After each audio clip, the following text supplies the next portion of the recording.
Salam juara luar biasa. Para sobat juara, kali ini saya akan bertanya pada para sobat semuanya. Menurut Anda, lebih besar mana jumlah penduduk Indonesia yang merokok dibandingkan jumlah penduduk yang sudah memiliki polis asuransi? Ya, perkiraan saja. Apa? Lebih banyak yang merokok? Ya, secara empiris, pengalaman saya 10 tahun lebih di dunia asuransi, saya juga meyakini, meskipun saya juga nggak benar-benar pernah menghitung secara detail ya, atau saya melakukan penelitian tentang itu tidak, tetapi saya juga sama seperti Anda semuanya. Saya meyakini jumlah penduduk di Indonesia yang merokok jauh lebih besar jumlahnya dibandingkan mereka-mereka yang sudah berstatus sebagai pemegang polis asuransi hari ini.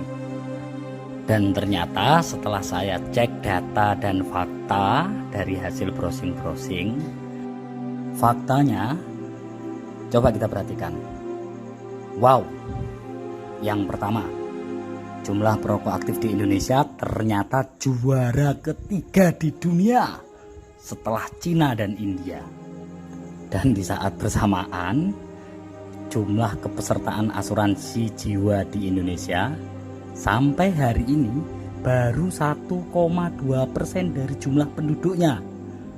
Coba bandingkan dengan Korea Selatan sejumlah 8,4%, Jepang 6,2%, dan kepesertaan asuransi jiwa di Cina 2,8%. Fakta kedua, jumlah perokok di Indonesia sebesar 61,4 juta orang. Dan jumlah pemilik polis asuransi di Indonesia baru sekitar 4 juta orang. Begitu menganga sangat lebar jurang ketimpangan jumlah antara perokok di Indonesia dengan yang sudah punya polis asuransi. Fakta ketiga, lebih wow lagi. Setiap tahunnya orang Indonesia lebih dari 200.000 orang yang meninggal akibat penyakit yang ada hubungannya yang disebabkan oleh rokok. Fakta asuransinya, AAJI, Asosiasi Asuransi Jiwa Indonesia, merilis total klaim dan manfaat yang dibayarkan 59 perusahaan asuransi di Indonesia sebesar 104,3 triliun pada kuartal ketiga di 2019. Ini meningkat 17,4% daripada tahun sebelumnya di 2018 pada kuartal yang sama, yakni sebesar 88,8 triliun. Memang tidak disebutkan berapa orang, berapa keluarga yang tertolong oleh asuransi.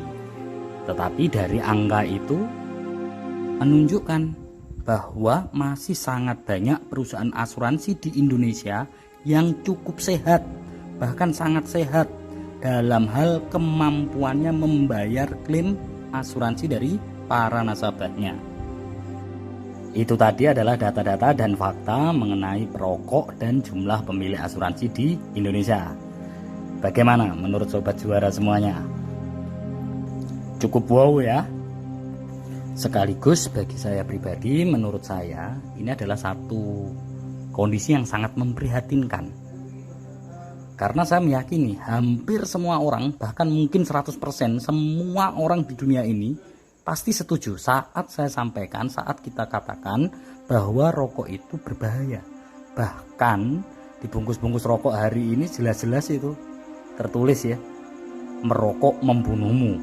Tetapi ternyata itu juga tidak cukup mampu, tidak cukup efektif untuk mengurangi jumlah perokok. Tapi sebaliknya, saya juga sangat yakin jika dijelaskan secara benar, pasti hampir semua orang akan meyakini, akan setuju bahwa asuransi itu sudah menjadi satu kebutuhan, mengingat penting dan manfaat-manfaat dari asuransi itu sendiri. Tetapi ya memang nggak bisa dipungkiri, memang aneh di Indonesia ini. Bagaimana tidak aneh? Bagaimana tidak unik? Saya ketemu beberapa orang yang berprofesi sebagai akuntan atau beberapa profesi yang berkaitan dengan keuangan. Wah, cukup susah untuk ngajak mereka benar-benar membeli polis asuransi. Padahal kalau ditilik dari manfaatnya, konsep asuransi ini kan sebagai pelindung finansial, yang mana menjadi antisipasi atas resiko keuangan, atas musibah keuangan yang bisa terjadi kapan saja. Tidak jarang saya juga ketemu sama para dokter. Ya, cukup banyak beberapa dokter yang sudah saya temui dan kita berdiskusi tentang asuransi. Mereka semuanya selalu bilang, ya asuransi ini penting, ini sangat bermanfaat. Tetapi di saat suruh teken untuk ambil beli polis asuransi, ada saja. Padahal kalau dipikir-pikir, para dokter ataupun mereka yang berprofesi di dunia medis itu kan semestinya yang paling paham dengan bagaimana resiko kesehatan ataupun resiko kematian berdasarkan keilmuan medis itu sangat bisa terjadi sama siapa saja tanpa kecuali. Dan pengalaman saya juga cukup sering ketemu dengan para tokoh agama, para ulama, beberapa ya Pak Yai gitu ya. Saat saya sampaikan manfaat asuransi, mereka manggut-manggut dan ya. Tapi ini kan halal haramnya masih debatable, masih perdebatan. Ada yang membolehkan, ada yang tidak. Terus saya sampaikan itu manfaat syariah. Mereka juga manggut-manggut lagi. Tapi saya kok masih belum yakin ya. Dan ya sama-sama susah sekali untuk meyakinkan mereka untuk membeli polis asuransi. Sebaliknya, kalau berbicara rokok, ya masih debat. Ada yang boleh, ada yang enggak. Tapi ya gimana lagi? Sudah terlanjur merokok. Ya, memang di Indonesia ini menjadi satu negara yang cukup unik. Spesial pokoknya, khususnya untuk asuransi. Para dokter bilang ini mengganggu kesehatan rokok, tetapi berapa banyak dokter yang merokok? Mereka bilang asuransi itu perlu, tetapi berapa banyak mereka yang anti asuransi? Para orang-orang yang ada di bidang keuangan, saat ditanya, pentingkah asuransi? Penting sekali. Iya, ini harus dipunya. Saat disuruh beli, mundur teratur. Saat ditanya soal rokok, perokok, wah banyak yang jedal-jedul. Ya, saya membayangkan, misalkan mereka-mereka yang berprofesi di bidang keuangan, berprofesi di bidang medis, berprofesi sebagai tokoh-tokoh agama, yang mana mereka mau menjadi orang-orang terdepan, menjadi orang-orang yang turut mengedukasi, turut menyampaikan, memberikan campaign ke masyarakat betapa pentingnya asuransi. Saya sangat meyakini, sangat yakin, semestinya data dan fakta mengenai jumlah perokok dan jumlah pemilik asuransi itu tidak semenganga begitu lebar seperti data dan fakta yang tadi saya sampaikan.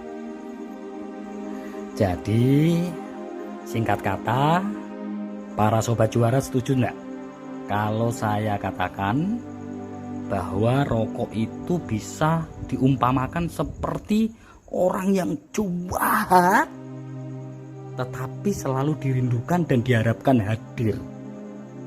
Sedangkan asuransi di Indonesia itu seperti orang yang baik tetapi setiap datang selalu diusir. Di Indonesia, rokok jauh lebih bermanfaat dibandingkan asuransi. Para sobat juara, mari kita berpikir. Salam juara, luar biasa.